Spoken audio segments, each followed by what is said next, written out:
Hey everybody, I got something a little bit different today.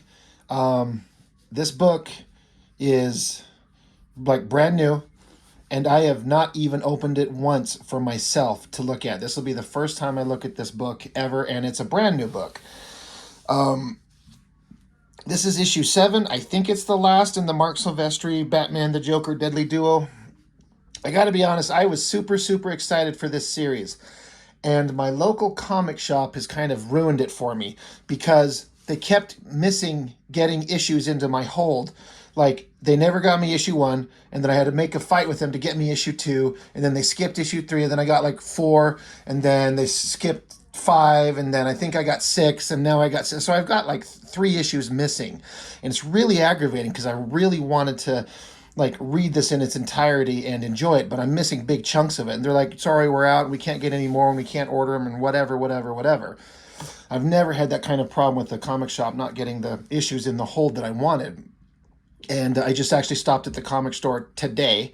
This is September 15th as I record this. And I got 2 new books. I only had 2 books in my hold. I've got this and Savage Dragon. Then I picked up a couple of old books from the old issue bins, which I'll be doing videos on. But I thought it would be interesting just for variety. It's a brand new comic. I very rarely do I have something that's current, like today.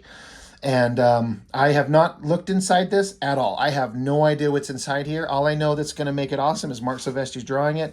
And the thing that's awesome about these books is they usually, in the other books I have, they usually print a couple pages in the back of it just showing the black and white artwork. I really hope they released an artist edition of this thing. That would be awesome to have. But I can't tell you anything about the story really because, again, I've only got gaps of it. So we're just going to try and enjoy MARC Silvestri's artwork. I got to be honest, I'm kind of going back and forth on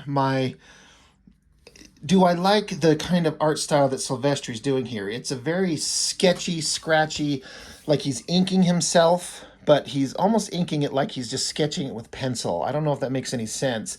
Like, see these like sketchy lines here. It's a new approach. It's not the old school stuff he used to do with Dan Green that was beautiful, or the, having inkers like, I personally think that Joe Weems inking MARC Silvestri is one of my favorite versions of his artwork. But I don't know. I can't decide how I feel about this stuff. At first, I was totally on board with it, and then I've kind of gone back and forth a little bit of, do I love it? I don't know. I don't hate it by any means. It's MARC Silvestri, and this guy can draw anything.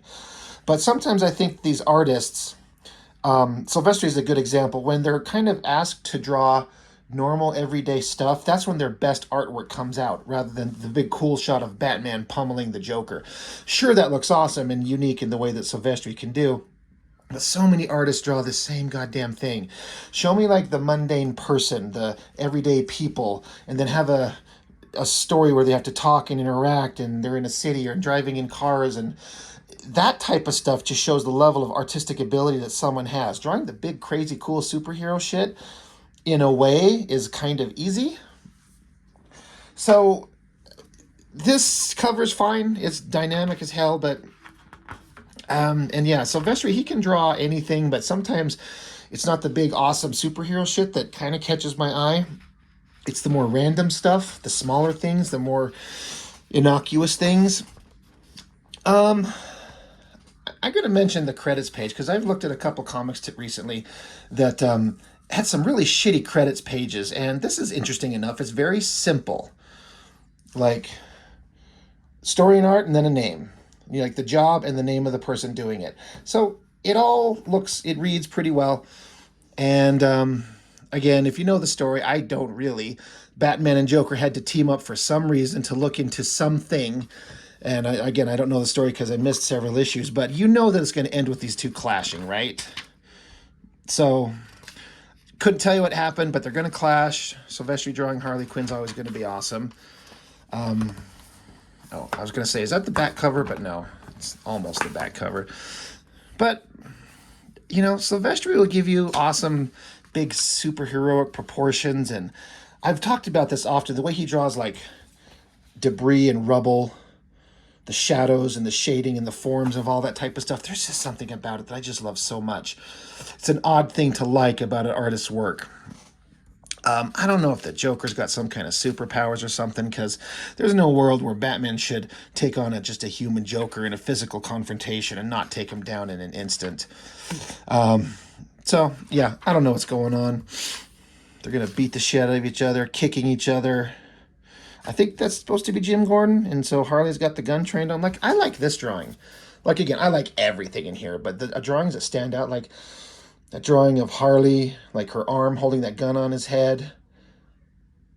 There's something about it that's pretty cool. And that shot of Joker's face, appropriately creepy and weird.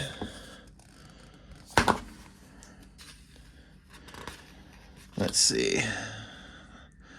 Joker takes a rock to Batman's face. All right, that would do it. Except Batman's like way overpowered because everyone's like, he's Batman, so he outthinks everyone, and he has a plan and a contingency for everything, which makes him kind of invulnerable. Bam! All right. You're winning me back, Mr. Silvestri. That is a hell of a shot. Knocking his fucking teeth out of his head. A lot of power and movement and motion. I like the anatomy on the arm. Big giant head on the Joker. That's pretty awesome. Look at these giant teeth and blood. That's great. Yeah, that's pretty sweet. I can't help but wonder how some other like professional inkers would handle this, because I've seen him drawing. He uses these Copic multi-liners when he does this work, but so much of this is so faded it almost looks like it's just straight from his pencils. I can't tell. It's such a light, kind of muddy, almost pencil-looking line. But I've seen images of him drawing these in black and white on social media where his hand is literally in frame holding the pen that he's drawing with. And it's a Copic multi-liner, which I understand they, like the Copic markers, which I use. I've actually been doing some Copic work. I've got, these... the markers here, but you get these pens with a very fine tip, and something about these like alcohol-based inks that in these Copic markers is, for whatever reason, whenever you throw down that color, when you erase over the top of it, you don't get any like color fade. Like if you do, if I ink with this black pen, I do a line and then let it dry and then come back over it with an eraser to erase the pencil and everything. Sometimes you'll pull up some of the black. With those Copic multi-liners, if I understand correctly, because I've never used them, it doesn't pull up the ink. So I wonder if that's why he uses them. But all that to say, some of this just looks like pencil. So I wonder if he just stayed with pencil, which I don't care for. I'm not a fan of just pencil work. I wonder what Joe Weems how he would interpret these lines. I bet it would look amazing, and it already looks amazing, so what the hell do I know? Oh yeah, there was some kind of like monster creatures that were out there. I don't know what they were. Some kind of like gothic chick with a rotting face looking pretty sexy. Like, here's another example of things that Silvestri draws really well. Look at the folds in this girl's dress. Like, he understands these shapes to draw to give it folds and that type of stuff. I think that looks really neat. That girl looks really good. Harley's looking like a cuckoo clock, like she always is. That's funny, with her foot kicking up, knocking the guy's head. So yeah, this all looks neat. I like that face and that arm pointing. It's like creepy and sexy and everything. That's a great shot. Look at this face of Harley. Like I said, like legitimately, this is the first time I'm looking at this. This is all new to me. So if I kind of like get quiet for a second, it's because I'm just taking it in for a second. I don't know, there's a giant flood coming of goo. They're trying to get away. Of course, they're gonna die. Take my hand. Don't be a fool. Sorry, partner. Hands are full. Like, I don't know. Of course. Gotta save Jim Gordon. Gotta run away from the goo. I have no idea what's going on.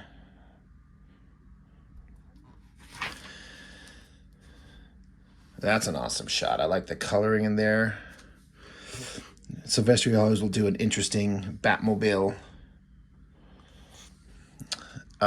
Speaking of, that's a pretty sweet shot. It's like Lamborghini or McLaren, almost like supercar, but then like that bat shape cut into the grill. That's pretty fucking sweet.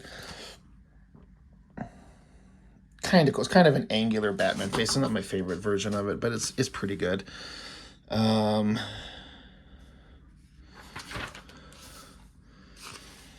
Let's just see what the hell else is going on. That's a pretty awesome Wayne Manor. That looks good. The Bat Cave. That's a good shot of Bruce Wayne right there. I like that face. Looks nice. Yada yada, chatty chatty, talky talky.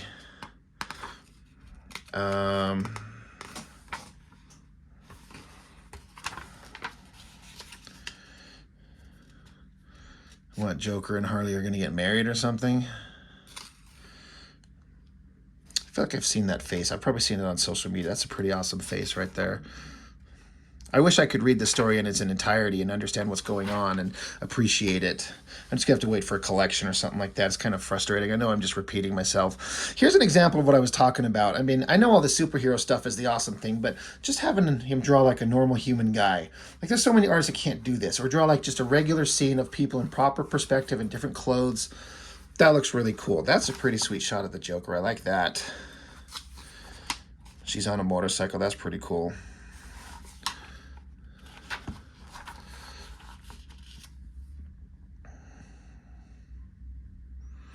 And then, of course, you got to have the standard Batman shot standing there looking cool. Does he have a bat crotch piece? Oh, no, it's like a bat belt. It looks like there's a giant arrow just pointing right to his giant bat dick. Which, I mean, why not, right? It's a pretty cool face shot. Trying to get that in focus there. Yeah, Silvestri's good. Oh, damn. Take that in. Shit. And when he brings his A game, he does. I love the anatomy on that, the pose. I mean, it's a very standard like superhero posing shit, but I don't know, it looks good, and he put a lot of effort into that city in the background. Pretty sweet. God, I just almost am instantly like, this is like the same ending to the Mask of the Phantasm. After all the stuff that happened, he's standing, he's reminiscing in night. The bat signal goes off, so he's got to launch his batarang and swing away. Like, the battle is never over. And, you know, the adventure continues. Dun, dun, dun, dun. I still feel like there's a giant arrow pointing at his dick. Like, I'm not wrong, right? It's like, look right here. You can't help but look right there. Dun, dun, dun, dun. Severed heads, some hot, crazy psycho girl. Is this some new character? I mean, anytime Silvestri draws a sexy chick, I gotta be honest, looking at that drawing right there, many of Silvestri's beautiful female figures have been burned into my brain, and so often he draws them with giant basketball-shaped, giant round breasts, right? This is actually kind of like a reserved, like, she's still hot as shit from like a figure drawing perspective, but it's not like overly sexualized. It's not over the top because she's plenty hot. She doesn't need to have, you know, silicone filled double Ds. That's kind of interesting. And again, now I want to read this because I want to know if this is some new character that he created, some, you know, adding to the Batman mythos, some bat villain. I wonder. Anyway, the end. Inked pages by MARC SILVESTRI. This is the shit that I come here for. Look at that right there. Now, it says inked, but I swear, I know I've seen his work in progress, and he's got a pen, but those look like pencil marks, unless the markers are just kind of faded. Like, they're not throwing down a black line, but it's a whole new approach to, like, inking a comic, is just sketching almost like it's a pencil, but using an ink pen, just to get, like, gray tones, and you build up a scratchy kind of look. I mean, it looks good. I hope they release an artist edition of this. Oh, shit. Spoiler. I skipped a... Did I? Come on. Couple of great pages. Like, see, it's the little things as an artist. Like, I love this girl's face right here. And her arms reaching up. That looks good. This creepy face right there looks great. There's that great Joker face I pointed out on an earlier page. And Harley on that bike. And like that shot of Gotham. I don't know. In a way, part of me thinks this could have worked equally as good, just black and white. And here's that Mask of the Phantasm page. Got the signal, and off he goes. That's pretty epic. It's a hell of a shot. I bet he could sell that for a lot of money. So, I mean, that's it. That's the end of the book.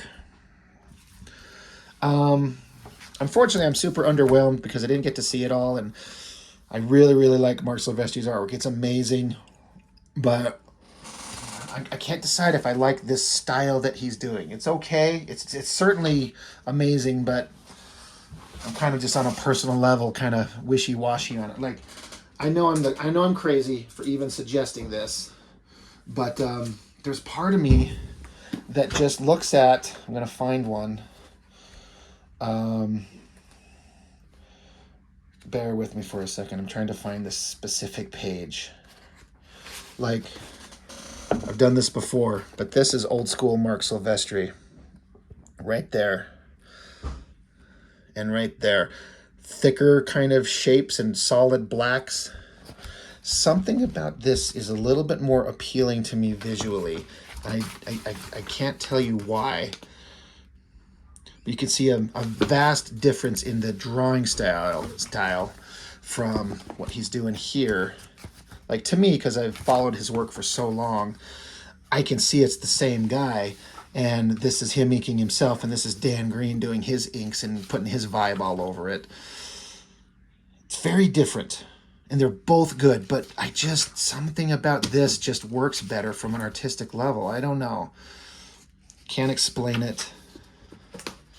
But it doesn't require explanation. It's art, it's subjective. Some things look great to some people, some things don't. So anyway, I guess I'll give this a proper read when I can pick up all of them and enjoy it like a normal human being. But I guess that's all I got for now. Batman and the Joker, the deadly duo. I was looking forward to this for a long time. I talk quite often on the channel about how there's so many of my favorite artists out there and they don't fucking draw comic books. Todd McFarlane, J. Scott Campbell, Travis Charest. On occasion, you get like a page or two or something like that because they just want to do cover work or writing or make toys or whatever the hell they're doing. Marc Silvestri is absolutely in that camp, and he made a book, 7 issues, story, pencils, inks, thrown in there, everything that he could do, and I absolutely give the man credit for like doing what we all want to see our favorite artists do. Making comics is hard. It's a hard gig. It's not easy. And so these guys who are very wealthy and don't need to make this shit, when they actually do, you know that it's something they're passionate about. Like, I want to make this. And it seems very obviously that Marc Silvestri wanted to make this book, and he did. And I commend him for it. I just wish I could give it a full assessment because I need to read the whole thing. But anyway, just a random one. I thought it'd be interesting to flip open a book. Like, I am 100% serious. I did not look through this until we looked at it right here together. So that was my first glance. So, as always, that's all I've got for now. And I thank you all for joining me. And we'll see you on the next one.